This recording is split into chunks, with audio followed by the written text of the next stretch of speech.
Hello चलो। सो हम लोग क्या डिस्कस करने जा रहे हैं आज principle of launching of satellite. Last lecture में हम लोगों ने देखा potential energy, kinetic energy, escape velocity, ये सब चीज़ों के बारे में हम लोगों ने देखा है ना। अभी हम लोग क्या पढ़ेंगे, principal of launching of satellite.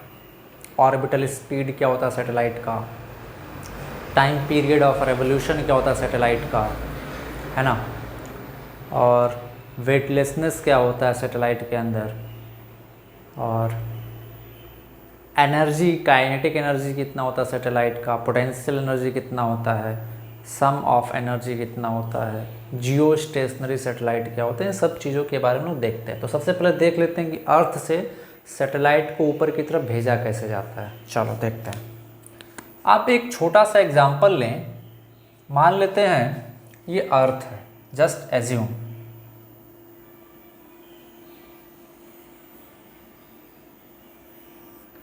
No,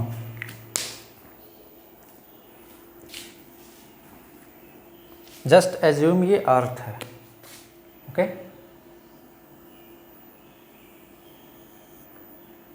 this is earth, center of earth, okay. हम लोग करते क्या, एक बहुत बड़ा टावर बनाते हैं, बहुत बड़ा टावर।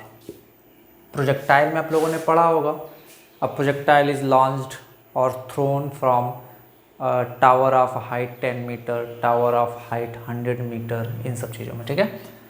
तो एक हम लोग बहुत बड़ा टावर लेते हैं, ओके, और मान लेते हैं ये टावर की हाइट बहुत ज़्यादा है, टावर की हाइट बहुत ज़्यादा है, मतलब अर्थ के एटमॉस्फेयर से ऊपर निकल गए हम लोग 10, 15, 20, 50 किलोमीटर, ठीक है, ऊपर, ऐसे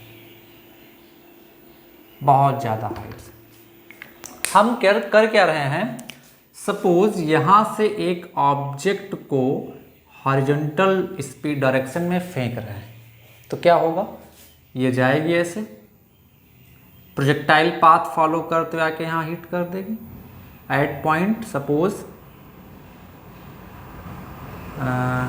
A1, ठीक है। इस पॉइंट पे ये पार्टिकल जाके प्रोजेक्टाइल पाथ फॉलो करते हुए हिट कर देगी। हम लोग सब जानते हैं, पढ़े में प्रोजेक्टाइल में, अगर मैं इस टावर की हाइट काफ़ी ज़्यादा है, काफ़ी ज़्यादा हाइट का टावर है, ठीक है, मतलब एटमॉस्फेयर से ऊपर निकल गया, तो हमने यहाँ से मास m के ऑब्जेक्ट को हॉरिजॉन्टल डायरेक्शन में कुछ वेलोसिटी दे दिया, तो ये क्या हो गया, यहाँ पे आके गिर जाएगा।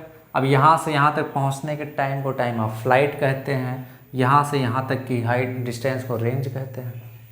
मान लेते हैं हमने स्पीड और बढ़ाया, हमने स्पीड और बढ़ाया, तो ये क्या होगी, ये वापस ऐसे आके गिर जाएगी किसी पॉइंट A2 पे। तो जब आपने स्पीड बढ़ा, मान लेते हैं स्पीड था U1, यहाँ पे हमने दिया इसको स्पीड U2, जब U1 स्पीड दिया तो आके A1 पे हिट किया, जब हमने U2 स्पीड दिया तो आके वो A2 पे हिट किया, यानी कि स्पीड बढ़ाया, यानी कि यहाँ पे हम लोग लिख सकते हैं U2 is greater than U1। तो क्या हो, रेंज भी बढ़ा गया, हम लोग जानते हैं जितना तेज फेंकते हैं रेंज उतना ही ज़्यादा होता है। अब एज्यूम हमने और स्पीड बढ़ाया, बढ़ा के स्पीड U3 कर दिया, तब ये पार्टिकल कैसा आएगा, ऐसा आएगा, प्रोजेक्टाइल पाथ फॉलो कर तो यहाँ कहीं हिट कर देगा पॉइंट A3 पे, है ना। बट सपोज यहाँ पे U3 is greater than U2, okay, मतलब स्पीड बढ़ा रहे हैं, रेंज बढ़ रहा है, स्पीड बढ़ा रहे हैं, रेंज बढ़ रहा है, और स्पीड बढ़ाया, रेंज और बढ़ गया। Is that clear. मान लेते हैं हम लोग और स्पीड बढ़ा दिए, और स्पीड बढ़ा दिए U4, तब ये क्या हो जाएगी, ये ऐसे इस अर्थ के चारों तरफ घूमने लगती है, ऐसे ऐसे ऐसे। क्यों घूमने लगती है भैया, ऐसा क्या हो गया, स्पीड इतना ज़्यादा था। अच्छा एक सिंपल वे में बताओ, यहाँ से जब कम स्पीड से फेंके तो आके यहाँ लुढ़क गई, और ज़्यादा स्पीड से फेंके तो यहाँ पे आके लुढ़क गए, रेंज बढ़ता जा रहा है, और ज़्यादा स्पीड से फेंके तो रेंज और बढ़ गया, और ज़्यादा स्पीड से फेंकेंगे तो यहाँ कहीं आके हिट करेगी, और ज़्यादा स्पीड से फेंके तो मान लो यहाँ आके हिट करेगी। बट इतना ज़्यादा स्पीड से फेंके कि अब ऑब्जेक्ट क्या करने लगी, ऐसे घूमने लगी, पूरा चक्कर लगा लिया। मतलब कि this object will be under free of fall continuously, मतलब कंटिन्यूसली वो फ्री फॉल के मोड में चली जाएगी। जैसे यहाँ से फेंका फ्री फॉल, यहाँ से फेंका फ्री फॉल, यहाँ से फेंका फ्री फॉल, तो हमने इतना ज़्यादा स्पीड दे दी। तो ये वो कह रहे हैं, यहाँ जब कम स्पीड दिया तो थोड़ी देर के लिए फ्री फॉल हो, फिर अर्थ के सरफेस पे आके टकरा गई। और ज़्यादा स्पीड फेंका तो ज़्यादा टाइम लगा, यहाँ से यहाँ तक पहुँचने में ज़्यादा टाइम लगा, है ना। और यहाँ से यहाँ फ्री फॉल का टाइम ज़्यादा था, यहाँ से यहाँ तक फेंका तो ज़्यादा और टाइम लगा। बट और सपोज बहुत ज़्यादा स्पीड दे दिया तो फ्री फॉल का टाइम इतना ज़्यादा बढ़ गया कि वो बॉडी, जो हमारी बॉडी थी, वो कंटिन्यूसली फ्री फॉल मोड में ही रह गई। किस मोड में रह गई? फ्री फॉल मोड में ही रह गई। मतलब इतना ज़्यादा स्पीड दे दिया हमने कि अब फ्री फॉल मोड में ही ऑब्जेक्ट रह गई कंटिन्यूसली। तो ये जो स्पीड है, मिनिमम स्पीड, जिससे ऑब्जेक्ट कंटिन्यूसली फ्री फॉल के मोड में है और अर्थ के सरफेस पे लौट के नहीं आ रहा है, इस स्पीड को हम लोग क्या बोलते हैं? Orbital speed. क्या बोलते हैं बच्चा? Orbital speed. मतलब कितना स्पीड उसको दिया जाए कि वो कंटिन्यूसली फ्री फॉल के मोड में आ जाए, वापस धरती पे ना आए। वापस धरती पे ना आए का मतलब ये नहीं कि एस्केप वेलोसिटी, वापस धरती का मतलब कि आके धरती से ना टकराए, वो continuously under the effect of gravity of earth हमेशा ये किस मोड में रहे? फ्री फॉल के मोड में रहे। तो इस स्पीड को हम लोग क्या बोलते हैं? Orbital speed. क्या बोलते हैं बच्चा? Orbital speed. तो लिखो ऑर्बिटल स्पीड, हेडिंग डालें orbital speed. Orbital speed, orbital, अच्छा ये समझ में आया, ऑर्बिटल स्पीड। तो ये जो मिनिमम स्पीड था इस ऑब्जेक्ट को इस ऑर्बिट में पुट करने के लिए, इसको हम लोग क्या बोलते हैं? Orbital speed. समझ में आ रहा है कि नहीं? सिंपल बोलो, समझ में आ रहा है कि नहीं? आ रहा है ना? ठीक है, चलो तो नेक्स्ट लिखें ऑर्बिटल स्पीड।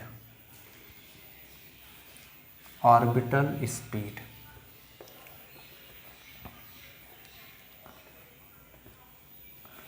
Orbital speed.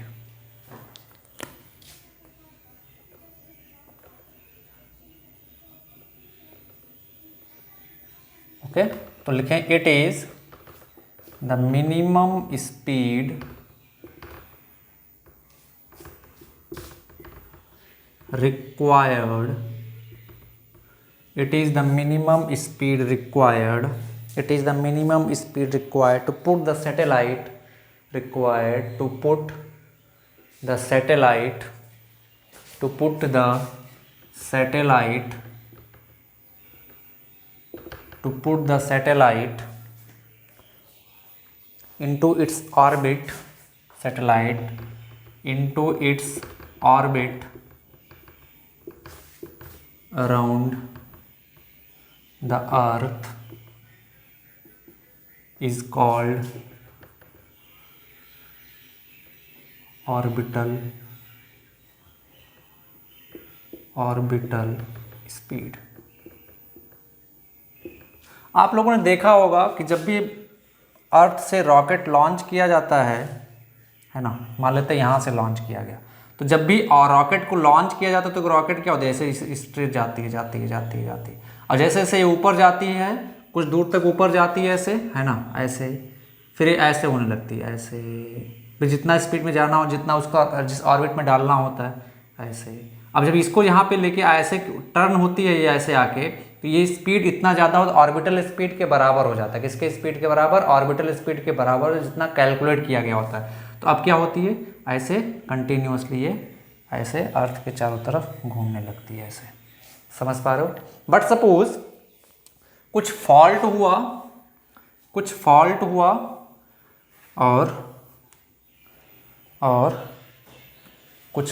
हुआ और रॉकेट को उतनी स्पीड नहीं मिल पाई। रॉकेट हमने यहाँ से लॉन्च किया, कुछ फॉल्ट हुआ कि रॉकेट कुछ हाइट तक गया, ये यहीं पे मुड़ गया, ऐसे ऐसे।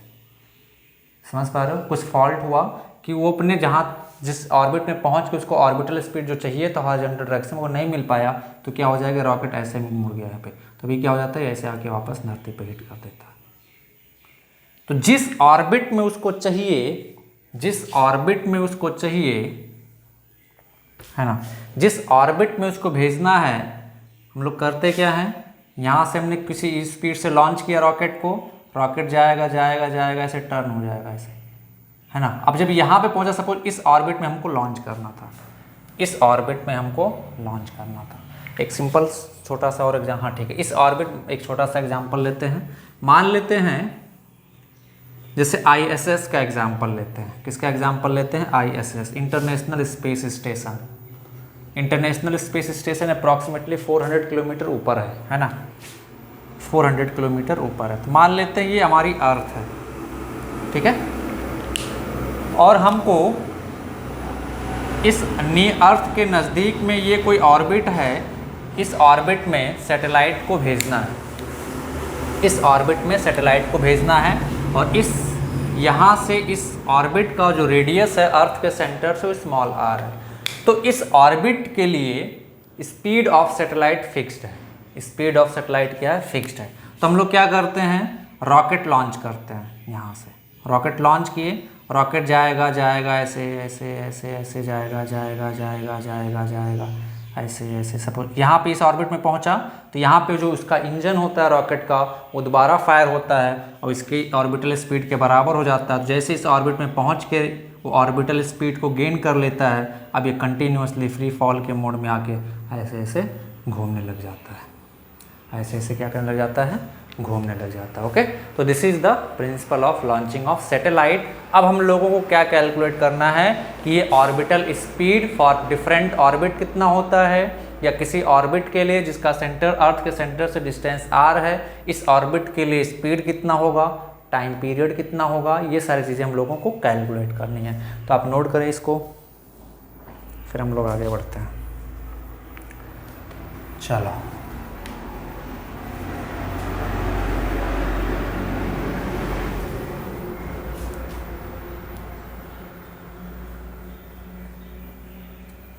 नेक्स्ट लिखो orbital speed of the satellite, orbital speed of the satellite, orbital speed of the satellite, orbital speed of the satellite. बहुत ही सिंपल है। देखो, मान लेते हैं, जस्ट इमेजिन ये अर्थ है, ओके, अर्थ के सेंटर से r डिस्टेंस पे ऑर्बिट है,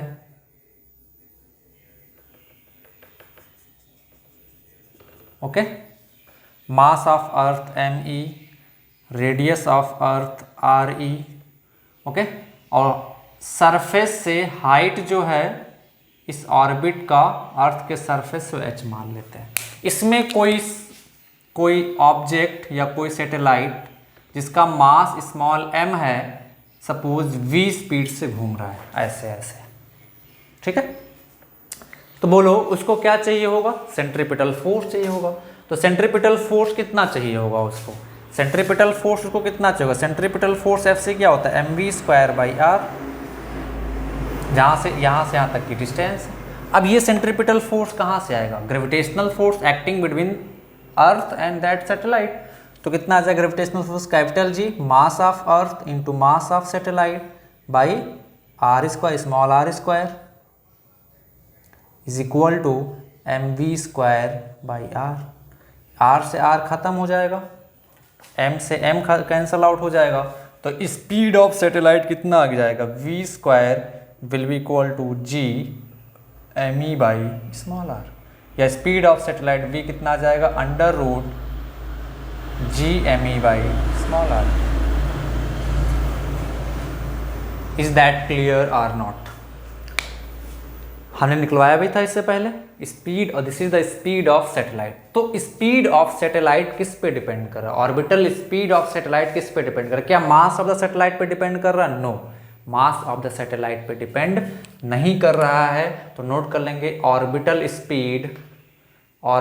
speed of satellite satellite does not depend on mass of satellite. तो किस पे डिपेंड कर रहा है? मास ऑफ अर्थ, या जिस भी प्लेनेट के अराउंड हमको सैटेलाइट को घुमाना है, रिवॉल्व करवाना, उसके मास पे और रेडियस ऑफ द ऑर्बिट पे। किस पे डिपेंड कर रहा है? मास of the planet and radius of the orbit, radius of orbit. Okay, तो किन किन चीजों पे डिपेंड कर रहा है? ओके, पहला लिख देंगे orbital speed depends on first mass of the planet and दूसरा radius of orbit. Okay, is that clear? अब सपोज इस स्मॉल r को मैं क्या लिख सकता हूं? RE plus h. Small r is equal to क्या होगा? Radius of earth plus h. अगर हम लोग अर्थ के सैटेलाइट की बात करें तो स्पीड ऑफ सैटेलाइट कितना आ जाएगा? √GME by RE plus H. Is that clear और नॉट? अब सपोज अगर ये h जो है that is not much higher than the radius of earth. जैसे मैंने अभी इंटरनेशनल स्पेस स्टेशन की बात की। इंटरनेशनल स्पेस स्टेशन कितनी हाइट पे है? इंटरनेशनल स्पेस स्टेशन कितनी हाइट पे है बच्चा? 400 किलोमीटर। तो 400 kilometre is less than 6400 kilometre. Radius of earth कितना होता है? रेडियस ऑफ अर्थ होता है 6400 किलोमीटर। अगर मैं बात करूं हाइट किसी सैटेलाइट की अर्थ के सरफेस से, जैसे ISS की बात, ISS सैटेलाइट नहीं, इंटरनेशनल स्पेस स्टेशन है जो अर्थ के चारों तरफ घूम रहा है ना, उसकी जो हाइट अर्थ के surface say that is 400 kilometre. तो 400 kilometre is less than 6400 kilometre. कैसे? हम लोग डिवाइड कर दें 400 बाई 6400, तो ये खत्म हो जाए, कितना आ जाएगा? 1/16। मतलब क्या है कि h is less then RE। तो हम लोग क्या लिख सकते हैं यहाँ से? If h is less than RE means satellite is very close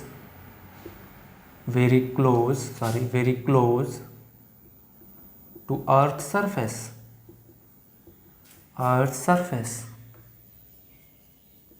सो कितना आ जाएगा यहाँ से? तो हम लोग क्या लिख सकते हैं? RE plus H will be approximately equal to RE। Is that clear? Note करें यहाँ से, तो V is equal to कितना आ जाएगा? √GME by RE। GME by RE। मैंने क्या इतना नोट कर लिया। ऊपर में मिटा देता हूँ, ठीक है? नोट कर लिया होगा आप लोगों ने। तो अभी ध्यान से देखें, ये आ गया हमारा v is equal to √GME by RE।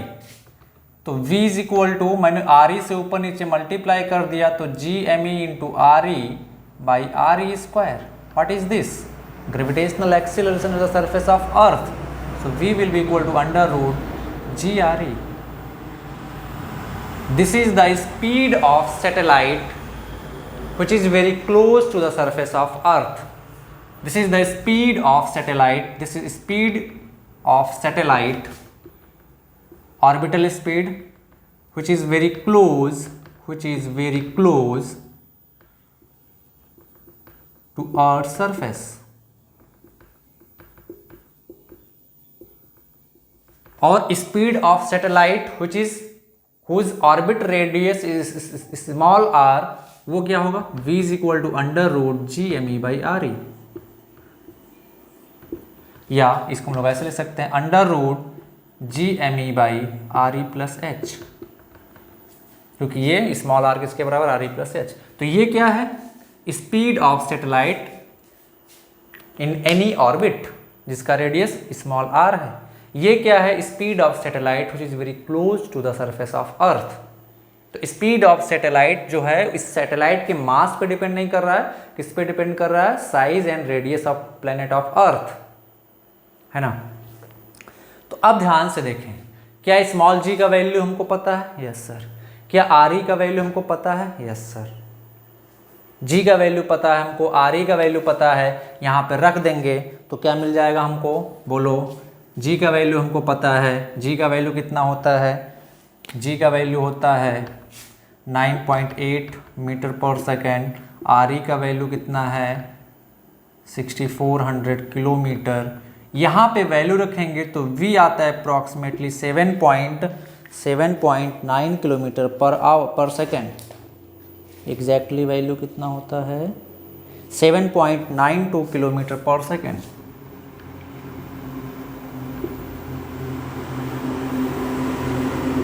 That means satellite जो अर्थ के बहुत नज़दीक है उसकी ऑर्बिटल स्पीड कितनी होती है? 7.92 kilometre per hour. Whose orbit is orbital speed is 7.92 kilometre per hour. जरा आप गूगल करना, ठीक है, गूगल करना आप कि orbital speed of ISS international space station. आप इंटरनेशनल स्पेस स्टेशन को देख सकते हो धरती से, ठीक है। आप YouTube पे देखना इंटरनेशनल स्पेस स्टेशन क्या है, तो उसकी स्पीड, ऑर्बिटल स्पीड कितनी होती है? 7.92 kilometre per second. Is that clear? तो ये है orbital speed of a satellite which is very close to the surface of earth. और जो इससे पहले हमने निकाला था वो क्या था? √g/m/r। वो क्या था? Orbital speed of satellite whose radius of orbit is small r। Is that clear? So ये कंडीशन आप नोट कर लेंगे। This is only for satellite which is very close to the surface of earth. Okay, note करें फटाक से। चलो, तो हमने ऑर्बिटल स्पीड निकाल लिया, ऑर्बिटल स्पीड हमने निकाल लिया। नेक्स्ट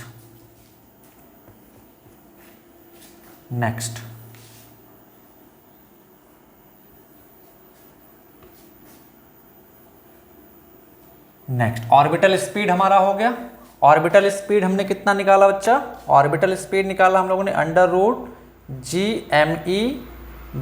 √g/m/r या v = √g/m/r प्लस सॉरी आप कंफ्यूज नहीं होंगे। अगर आपको याद नहीं आ रहा तो आप सेंट्रीपिटल फोर्स = ग्रेविटेशनल फोर्स कर लोगे तो मिल जाएगा, RE + H, ठीक है, एक ही चीजें हैं दोनों। This is the orbital speed. Next I am going to calculate time period. Next, तो second thing is time period of satellite. मतलब वो सैटेलाइट धरती का एक चक्कर कितने टाइम में लगा लेगा, उसको हम लोग क्या बोलते हैं? Time period. तो बताओ, ये सैटेलाइट यहाँ से चल रहा है ऐसे, ये एक चक्कर कब लगाएगा? जब ऐसे घूम के वापस यहाँ पे आ जाएगा। तो मेरे को बताओ, इस ऑर्बिट का रेडियस r है तो एक चक्कर में कितना डिस्टेंस चलेगा? 2πr। कितना डिस्टेंस चलेगा? 2πr। तो बताओ मेरे को, स्पीड इक्वल टू क्या होता है? Distance upon time. तो टाइम इक्वल टू कितना आ जाएगा? डिस्टेंस बाई स्पीड, यही होगा ना। बोलो बताओ, यहां से जब इसे घूम के आएगा तो कितना चक्कर, एक चक्कर में कितना डिस्टेंस चलेगा? 2πr। जितना इस ऑर्बिट का रेडियस है उसके सरकमफरेंस के बराबर। तो टाइम, उसी को टाइम पीरियड कहते हैं। टाइम पीरियड t कितना है? Distance 2πr, speed v। This is orbital speed. यहाँ पर रख दें तो टाइम कितना आ जाएगा? 2πr डिवाइडेड बाई √g/m/r, या इसको हम लोग लिख सकते हैं 2π √r³/gme। Is that clear? बोलो। अब स्मॉल r की जगह पे मैं क्या लिख सकता हूँ? RE + H लिख सकता हूँ। तो टाइम पीरियड कितना आ जाएगा? 2π √RE + H whole cube divided by GME। Is that clear और नॉट? नेक्स्ट, इफ, सही किया हो गया मैं, हाँ, if satellite is very close to Earth surface, फिर से वही approximation, Earth surface, that means H is less than RE, then H plus RE will be approximately equal to RE. okay? so इधर मिटाना पड़ेगा, अब इतना नोट करो, ठीक है?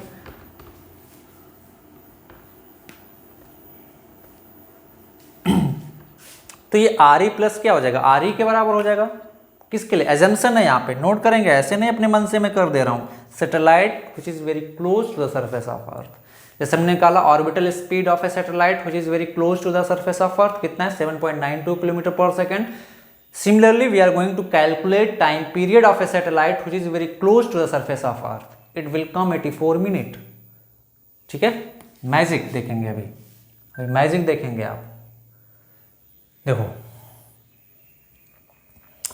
तो टाइम पीरियड कितना आ जाएगा? 2 pi under root R E cube by G M E, या इसको मैं ऐसे लिख सकता हूं 2 pi under root R E square by G M E into R ई।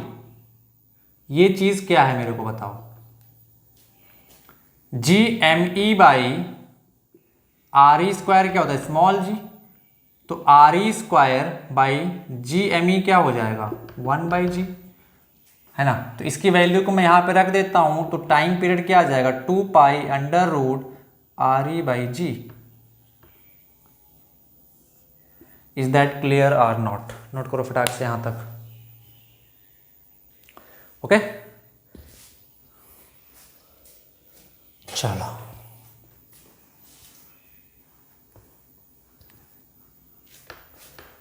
हो गया। अब ध्यान से देखें, g का वैल्यू सरफेस ऑफ अर्थ पे कितना होता है? स्मॉल g मतलब सरफेस ऑफ अर्थ पे मैं ले रहा हूं, क्योंकि ये क्या है? सरफेस ऑफ अर्थ पे g का वैल्यू 9.8 मीटर पर सेकेंड। आर ई का वैल्यू होता है 6400 किलोमीटर।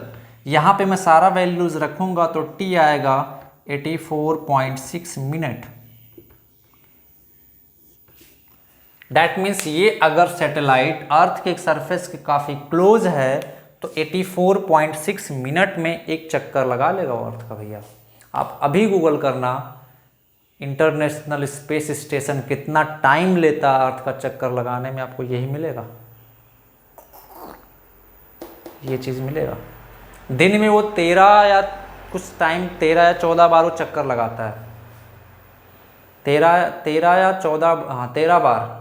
धरती की वो एक दिन में 13 बार चक्कर लगाता है international space station. International space station is 400 kilometre above the earth surface.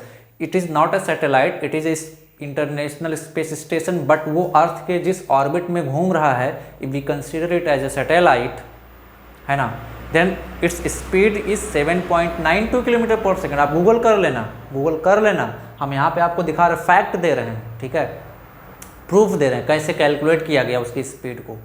And time period कितना? 84.6 मिनट। आप गूगल कर लेना, ठीक है। चलो ये निकाल लिया हम लोगों ने टाइम पीरियड। क्या हो गया बच्चा? टाइम पीरियड फिनिश हो गया। Next, height of satellite. मिटा दें इसको, चलो।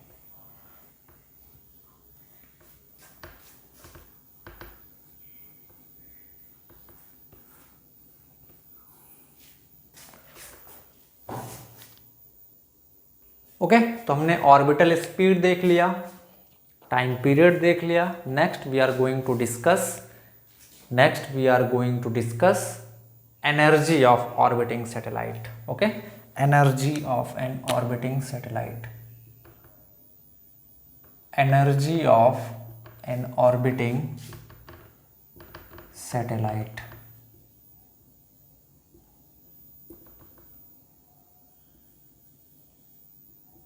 Energy of an orbiting satellite. Is that clear? चलो तो बताओ, ये जो सैटेलाइट है मास m है, ये घूम रहा है कितने स्पीड से, v स्पीड से। दैट मीन्स के पास वेलोसिटी स्पीड है तो इसके पास काइनेटिक एनर्जी होगी।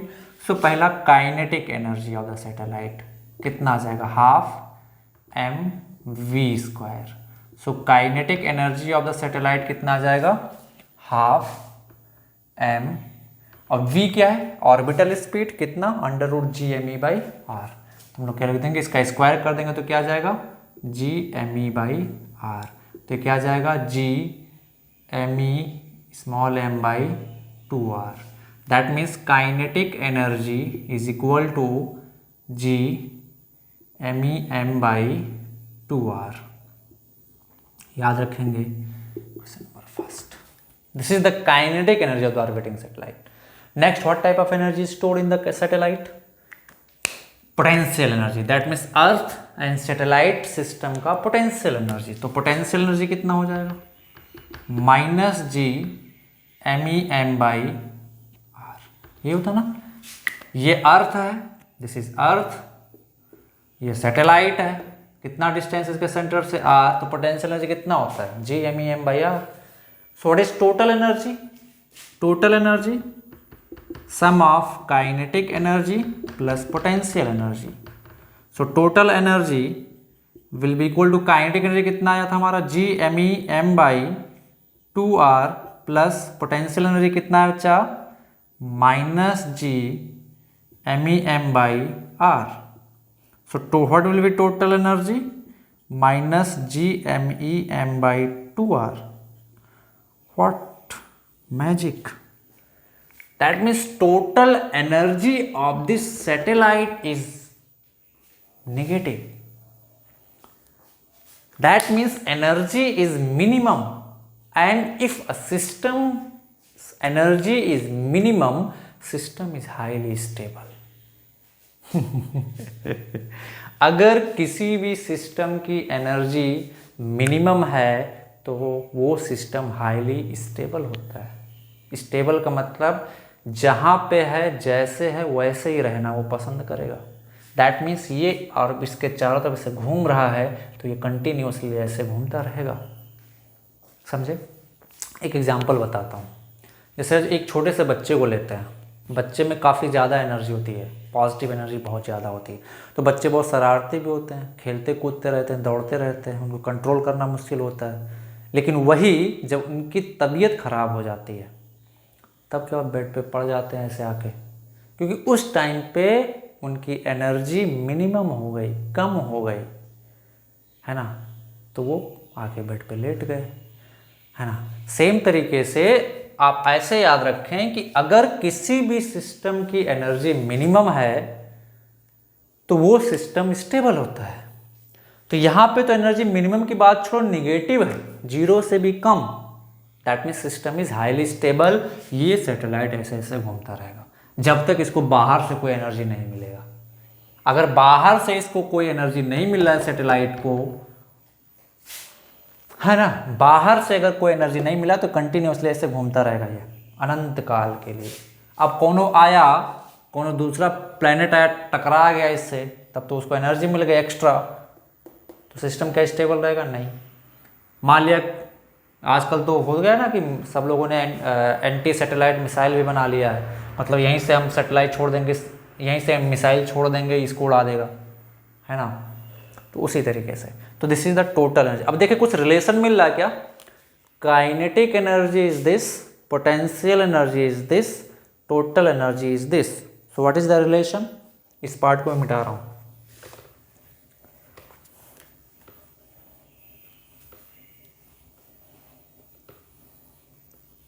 तो यहां से ध्यान से देखें, अगर मैं ध्यान से देखूं यहां से, तो potential energy, sorry, magnitude of kinetic energy mod of is equal to mod of total energy and is equal to G M E M by 2r। Mod का ले लेते तो नेगेटिव क्या हो जाता है? पॉजिटिव। Is that clear? या हम लोग सिंपली बोल सकते हैं काइनेटिक एनर्जी तो पॉजिटिव ही है, is equal to mod of total energy. आप ऐसे याद रख सकते हैं, is equal to G M E M by 2r। दूसरा चीज ध्यान से देखें, kinetic energy G M E M by two R है, पोटेंशियल एनर्जी कितना है minus G M E M by two R. मतलब हम लोग लिख सकते हैं magnitude of kinetic energy is equal to magnitude of potential energy by two mod of, या हम लोग सिंपली लिख सकते हैं kinetic energy is equal to minus potential energy by to. Potential energy already negative है तो पहले से माइनस लगा देंगे तो क्या हो जाएगा, पॉजिटिव हो जाएगा, है ना। नोट कर लो, फटाक से नोट कर लो। ये हम लोग लिख सकते हैं kinetic energy is equal to kinetic energy is equal to minus potential energy by two, और दूसरा क्या आया था, kinetic energy is equal to minus of total energy by two. ये चीज़ हम लोग नोट कर सकते हैं, ठीक है। नोट करो फटाक से, फटाक से नोट करो।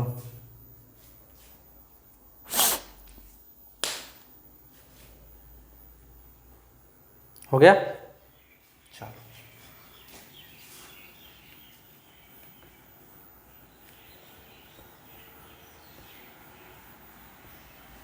चलो एक क्वेश्चन लिखो।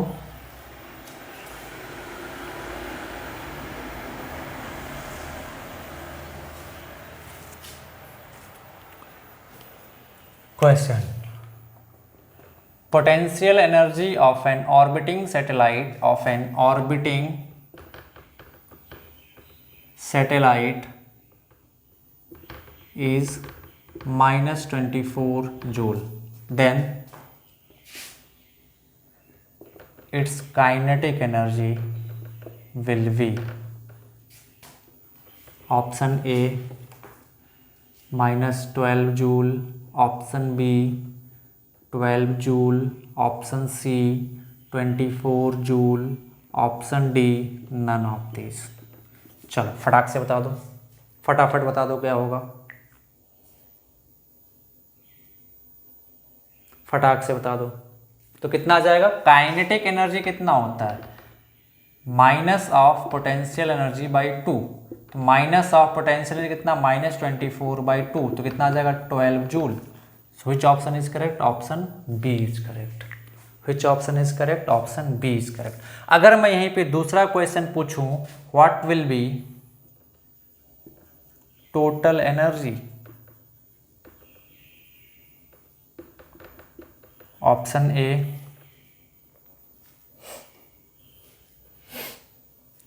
minus 12 joule, option B 12 joule, option C 24 joule, option D minus 24 joule. कौन सा ऑप्शन में जल्दी से बता दो फटाफट। चलो देखो, तो हमने क्या बताया था कि टोटल एनर्जी भी नेगेटिव होती है, पोटेंशियल एनर्जी भी नेगेटिव होती है। टोटल एनर्जी किसके बराबर होती है, पोटेंशियल एनर्जी के। ये वैल्यू कितनी होती है minus G M E M by two R के। तो टोटल एनर्जी क्या आ जाएगा, पोटेंशियल एनर्जी के बराबर माइनस 24 जूल। तो कितना आ जाएगा यहाँ से minus 24 joule, option D is correct.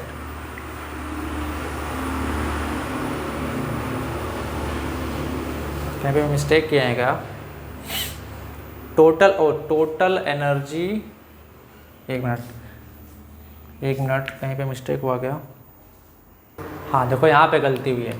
Total energy potential की आधी होती है। टोटल एनर्जी क्या होती है minus G M E M by two R होती है, ठीक है, यहाँ पे 2 आर होती है। और पोटेंशियल क्या होती है minus G M E M by R होती है, ठीक है।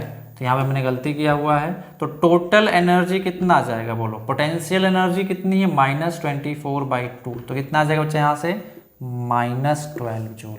कितना आ जाएगा माइनस 12 जूल। ओके, तो कौन सा ऑप्शन करेक्ट होगा बच्चा, option A is correct. Okay,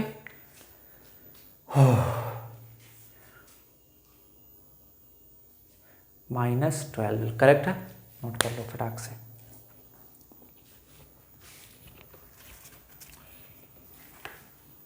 चलो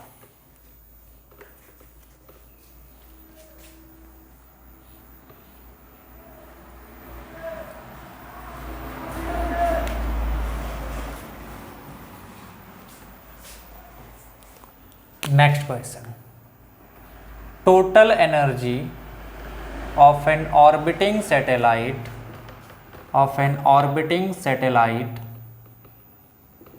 is -50 joule, then its kinetic and potential energy will be option A. चलो नेक्स्ट क्वेश्चन क्या, total energy of an orbiting satellite is -50 joule, then its kinetic energy and potential energy will be. Okay, फटाक से बता दो, फटाफट फटाफट फटाफट, कौन सा ऑप्शन होगा। चलो देखते हैं। तो हमने क्या बताया था कि काइनेटिक एनर्जी क्या होता है, G(m(m)/2r। पोटेंशियल एनर्जी क्या होता है, -G(m(m)/r। और टोटल एनर्जी क्या होता है, -G(m(m)/2r। तो इसको अगर हम लोग ध्यान से देखें तो काइनेटिक एनर्जी जो है वो किसके बराबर है, मैग्नीट्यूड ऑफ टोटल एनर्जी के। तो टोटल एनर्जी कितनी है, -50 जूल। तो काइनेटिक कितना आ जाएगा यहाँ से, मॉड ऑफ -50 जूल, यानी कि 50 जूल। ओके, नेक्स्ट निकालना है पोटेंशियल। तो इन दोनों इक्वेशन को ध्यान से देखो, हम लोग क्या लिख सकते हैं, total energy potential energy is equal to 2 times of total energy. तो 2 टोटल एनर्जी कितना, -50, तो कितना आ जाएगा, -100 जूल। यानी काइनेटिक एनर्जी कितना है, 50 जूल, पोटेंशियल एनर्जी कितना है, -100 जूल। ओके, तो हमको क्या बताना था बच्चा, काइनेटिक एंड पोटेंशियल। ओके, तो एक ऑप्शन और नोट कर लो यहाँ से, काइनेटिक आया 50 जूल, पोटेंशियल आया -100 जूल, तो क्या हो जाएगा, ये ऑप्शन हो जाएगा। Okay, option E, 50 joule and -100 joule. Is that clear, note करो। And next write down geostationary satellite. Geostationary satellite,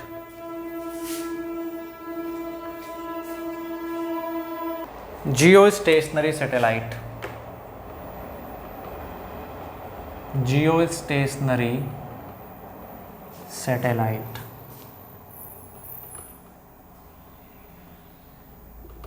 तो जियोस्टेशनरी सैटेलाइट क्या होती हैं, जियोस्टेशनरी सैटेलाइट क्या होती है, ऐसे सैटेलाइट जो धरती से देखने पे हम कैसे दिखाई देते हैं, स्टेशनरी, घूम रही होती हैं बट वो स्टेशनरी दिखाई देती हैं। तो मेरे को बताओ कि ये अर्थ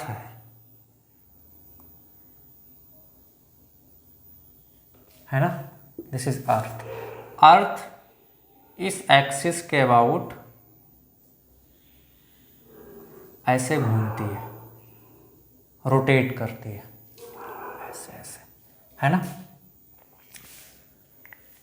क्या करती है, रोटेट करती है। एक मिनट वेट करें। ओके, तो अगर हम लोग जो सैटेलाइट लॉन्च करने जा रहे हैं उसका टाइम पीरियड अर्थ के टाइम पीरियड के साथ सिंक्रोनाइज्ड करते हैं, यानी कि angular velocity of this is synchronised with the angular velocity of satellite. Okay, तो क्या दिखाई देगा हमको, वो सैटेलाइट हमको स्टेशनरी दिखाई देगा। जैसे मान लेते हैं ये इक्वेटर है, ये क्या होता है, इक्वेटर होता है। ओके, ये इक्वेटर होता है, ये ऐसा अगर मैं प्लेन ड्रॉ करूँ यहाँ पे, ये तो ये इक्वेटर क्या होता है, इक्वेटर। मान लेते हैं यहाँ पे कोई सैटेलाइट है, ये अर्थ के चारों तरफ घूम रहा है ऐसे ऐसे, ठीक है, समझ पा रहे हो, अर्थ भी ऐसे ऐसे घूम रही है। तो अगर अर्थ और इसका टाइम पीरियड सिंक्रोनाइज्ड हो जाए, टाइम पीरियड या एंगुलर वेलोसिटी सिंक्रोनाइज्ड हो जाए, इसकी angular velocity about this axis and earth की angular velocity about this axis दोनों सेम हो जाए, तो रिलेटिव मोशन होगा नहीं, रिलेटिव मोशन जीरो हो जाएगा। तो रिलेटिव मोशन जीरो हो जाएगा तो हमको क्या दिखाई देगा, यहाँ पे जो आदमी होगा, यहाँ पे जो आदमी होगा ऐसा, इसको ये सैटेलाइट कैसा दिखाई देगा, स्टेशनरी दिखाई देगा। कितना दिखाई देगा, स्टेशनरी दिखाई देगा।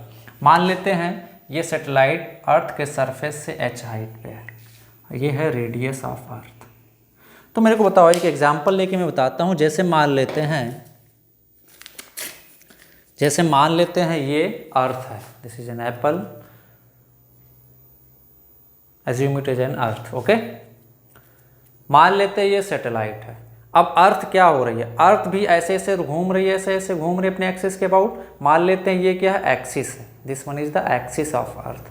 तो ये सैटेलाइट है ना, ये जो हो गए इक्वेटोरियल प्लेन हो गए, ये दोनों क्या हो गए, पोलर, ये दोनों क्या हो गए, पोल हो गए इसके, ठीक है। और ये क्या हो गया, इक्वेटोरियल प्लेन, ओके। तो अब ध्यान से देखें, अर्थ ऐसे ऐसे घूमती है एक्सिस के अबाउट, ऐसे ऐसे, है ना। और एक चक्कर कितने टाइम में लगाते हैं, 24 आवर में। तो अगर हम लोग ये सैटेलाइट मान लेते ऑर्बिट में से लॉन्च किया, तो अर्थ के साथ ये भी ऐसे घूमने लगे, ऐसे ऐसे ऐसे ऐसे ऐसे ऐसे घूमने, ऐसे ऐसे, है ना। यानी कि यहाँ पे जो आदमी है उसके सामने सैटेलाइट ऐसे होगा, तो आदमी के साथ साथ ये ऐसे घूम रहा है, ऐसे ऐसे। तो हमेशा ये सैटेलाइट आदमी के सर के ऊपर रहेगा, तो उसको क्या दिखेगा, स्टेशनरी दिखेगा। इसीलिए इसको हम लोग क्या बोलते हैं, जियो स्टेशनरी सैटेलाइट।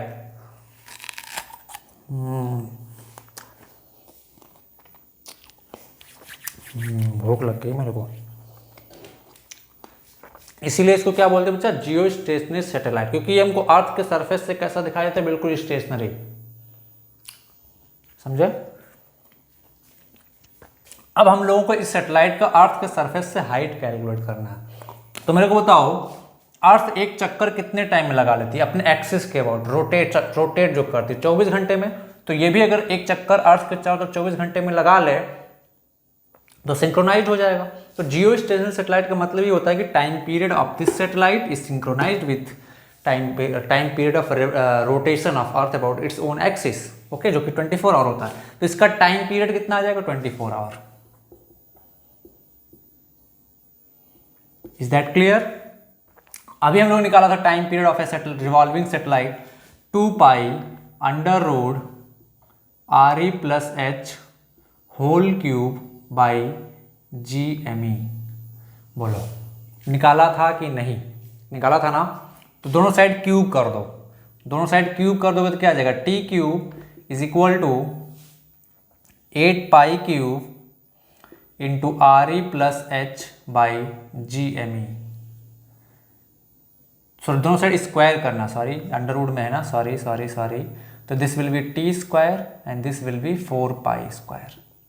तो यहां से RE plus H whole cube कितना आ जाएगा, T square into GME by 4 pi square. तो RE प्लस H कितना आ जाएगा, T square into GME by 4 pi square power 1/3। तो H कितना आ जाएगा, ये हाइट सरफेस से, T square into GME by 4 pi square power 1/3 minus R। This is the height of geostationary satellite, height of any satellite. This is the height of any satellite from the surface of earth, okay. तो अब ध्यान से देखें इसमें क्या क्या पता है हमको। अगर जियो स्टेशनरी सैटेलाइट है, अब देखिए थ्योरी आप पढ़ लेंगे, जियो स्टेशनरी सैटेलाइट का डेफिनेशन वगैरह मैंने समझा दे रहा हूँ, ठीक है। For geostationary satellite value of T 24 hour, capital G पता है, मास ऑफ अर्थ पता है, 4 पाई का वैल्यू पता है, रेडियस ऑफ अर्थ पता है, ओके। तो हम लिखेंगे for geostationary satellite, Jio stationery satellite, okay, time period T का वैल्यू कितना है, 24 आवर। तो यहां पे रखेंगे तो ये H आता है अप्रोक्सीमेटली 36,000 किलोमीटर। कितना, 36,000 किलोमीटर। कितना आता है बच्चा, 36,000 किलोमीटर।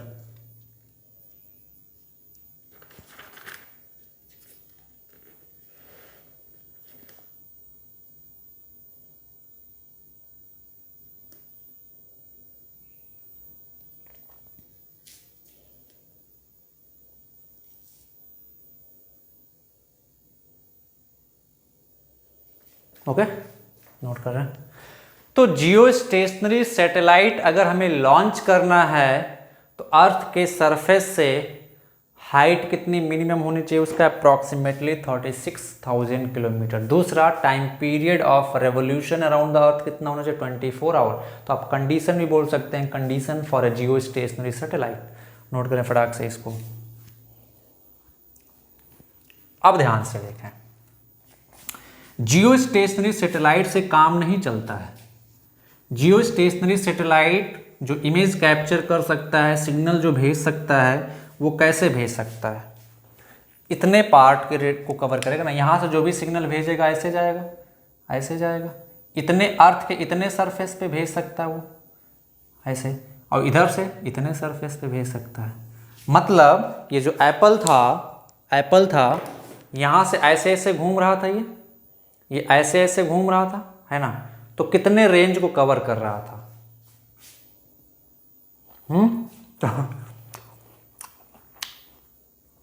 ये जो सैटेलाइट था इतने पार्ट को ऐसे ऐसे घूम रहा था, अर्थ के साथ में अर्थ भी घूम रहे थे, सिंक्रोनाइज था दोनों, ठीक है। तो ये कितने पार्ट को, ये जो एप्पल मैंने खाया है, इतने पार्ट के अर्थ के इतने पार्ट के एरिया को कवर कर रहा था। मतलब सैटेलाइट यहाँ पे है तो सामने इतना, ठीक है, कवर कर रहा है। ऐसे ही बहुत सारे सैटेलाइट हमने छोड़ रखे हैं। मैंने एक सैटेलाइट जियो स्टेशनरी सैटेलाइट यहाँ पे, दूसरा यहाँ पे, तीसरा यहाँ पे, तीसरा यहाँ, ऐसे। तो इतने एरिया को हम लोग जियो स्टेशनरी सैटेलाइट से कवर कर सकते हैं। तो what about this area and this area? तो उसके लिए हम लोग क्या करते हैं, पोलर सैटेलाइट लॉन्च करते हैं। क्या करते हैं, पोलर सैटेलाइट, जो ऐसे घूमता है, ऐसे ऐसे, ठीक है, ऐसे ऐसे घूमता है। Is that clear? नोट करो। तो अगर मैं पूछूं condition for a geostationary satellite, condition for a Jio stationery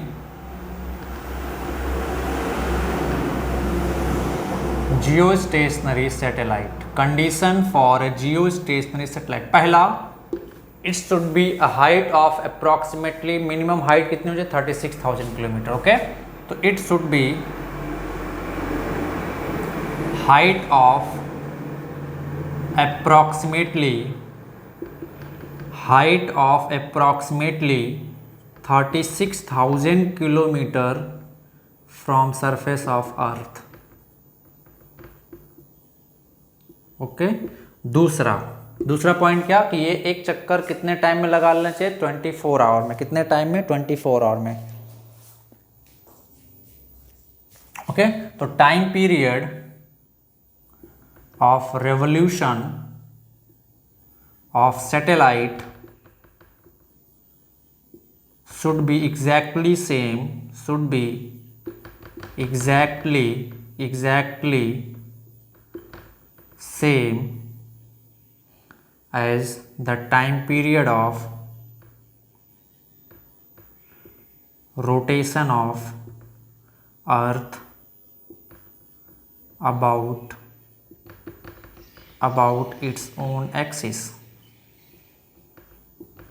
okay, about its own axis, and that is 24 hour, that is 24 hour। तो ये हो गया हमारा geostationary satellite, okay. Next heading डालें, weightlessness in a satellite, weightlessness in a satellite. Satellite में हम लोग weightlessness कब महसूस करते हैं? जैसे आप वीडियोज़ वगैरह बहुत देखे होंगे यूट्यूब पे, इंटरनेशनल स्पेस स्टेशन लोग जाते हैं, वो फ्लाई करते हैं, फ्लोट करते हैं, है ना। वहाँ पे ग्रेविटी जीरो हो जाती है, उनका वेट क्या हो जाता है, जीरो हो जाता है। तो वेटलेसनेस इन सैटेलाइट, ओके। चलो मान लेते हैं ये अर्थ है हमारी, this is the last topic, okay. और कोई सैटेलाइट अर्थ के चारों तरफ ऐसे घूम रहा है, ओके। मान लेते हैं दिस इज कोई सैटेलाइट, ओके, कोई सैटेलाइट घूम रहा है। इसके अंदर सपोज कोई आदमी खड़ा है, तो इस आदमी पे कौन कौन से फोर्सेस लग रहे हैं? पहला बोलो, centripetal force, centrifugal force outward लगेगा, कितना? Centrifugal force Fc mv² r, मान लेते हैं यहां से यहां तक की रेडियस कितना r। दूसरा, अर्थ का ग्रेविटेशनल फोर्स, ग्रेविटेशनल फोर्स कितना लगे? Capital G mass of earth into mass of man by r²। और तीसरा फोर्स, अगर हम लोग इस आदमी का फ्री बॉडी डायग्राम बनाएं तो ये तो सेंट्रीफ्यूगल फोर्स हो गया, ग्रेविटेशनल फोर्स ऐसे लग रहा होगा Fg, है ना। तीसरा नॉर्मल फोर्स इस पे ऐसे ऊपर की तरफ लग रहा होगा। तो अगर ये एक वेगिंग मशीन पे खड़ा है तो वेगिंग मशीन क्या बताएगा? इसका ये जो नॉर्मल है वही वेट होगा ना उसका। तो अब हम लोग ध्यान से फोर्स बैलेंस करें तो हमको फोर्स बैलेंस में क्या मिलेगा? Fg plus n is equal to Fc, मतलब Gmem by r² plus n is equal to Fc mv² by r। So अगर वेट आदमी का 0 है तो नॉर्मल रिएक्शन क्या हो जाएगा? 0। For weightlessness n should be 0, यानी नॉर्मल रिएक्शन क्या है? 0। तो यहां से क्या आ जाएगा? Gmem by r² is equal to mv² by r। तो किसी भी सैटेलाइट के अंदर अगर ये कंडीशन सेटिस्फाइड है तो ये आदमी बिल्कुल वेटलेस महसूस करेगा, यानी कि उसका वेट क्या होगा? 0। Is that clear? नोट करो। Okay, so your gravitation chapter is finished now. आप एनसीईआरटी में जितने क्वेश्चंस दिए हुए हैं, फार्मूले देखें, आप उसको सॉल्व करें अच्छे से। ओके, आप अच्छे से उसको सॉल्व कर सकते हैं। चलो मिलते हैं नेक्स्ट क्लास में।